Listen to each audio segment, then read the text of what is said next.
Images can outperform videos on meta ads, just like videos can outperform images on meta ads. And there are three defining factors of knowing which is better for you and how you can determine what the results are going to be before you spend money on them.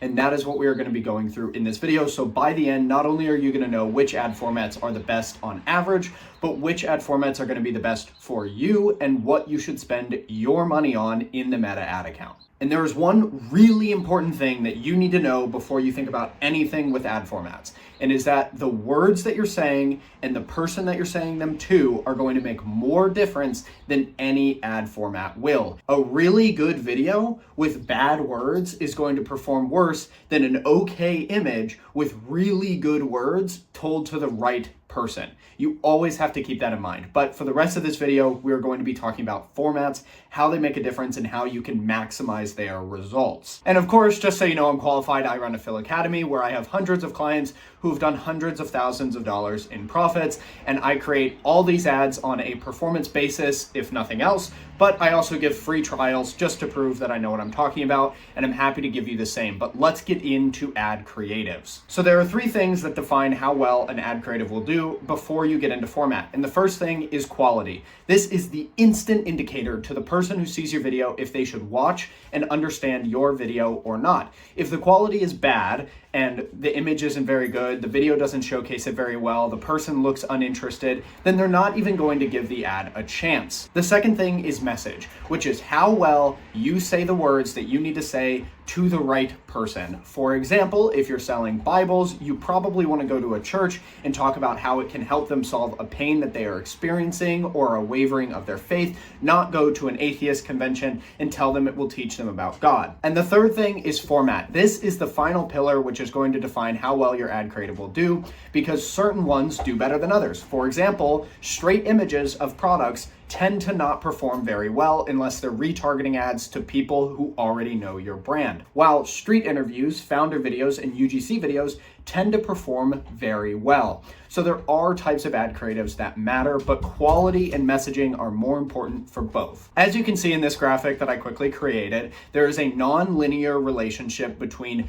images and videos and their performance. At first, bad videos will underperform compared to bad images, and this is for two reasons. One, they likely will have information overload where you're trying to do too many things with a bad quality video and an actor who doesn't know what they're talking about, and the video quality is low, which gets people to scroll. While an image, you can create a high quality downloadable image that's 1080p with very little effort, and all you need is 5 or 6 words on the screen to outperform a really bad video. However, once you get into higher scales, the reason that images start to underperform is because the maximum quality image is going to be worse than the maximum quality video, where you have an amazing hook, a great story, an amazing offer, and a perfect showcase. You just can't do all of that with an image. But that is why at first images will perform better and eventually videos will perform better. It just depends how good of a format you have and how good you are at utilizing that format. So let's go through the type of creatives that perform the worst to the best, and this aligns perfectly with the amount of trust that they create, which is the underlying factor on why certain formats will do better than others. So the first one, the worst one, is images with no text. If you just take an image of your product or you take an image of a finished house or a fence or whatever, with no call to action, no targeting, no message, those are not going to perform very well. And if those are not 1080p and they're in fact 144p, very, very blurry, they're going to perform even worse. Next is images with text overlays. Now, these are bad images with bad text overlay, but there's at least something happening on the image, which can get people to stay for more than half a second. The third tier and the next one up is bad UGC videos. These are the ones that you see on Fiverr for 30, 50 bucks, where they don't really care what they're doing. They just are filming to fulfill an order. They tend to be very low quality. Affiliate videos are next up, and these are affiliate videos that are not directly associated with your brand,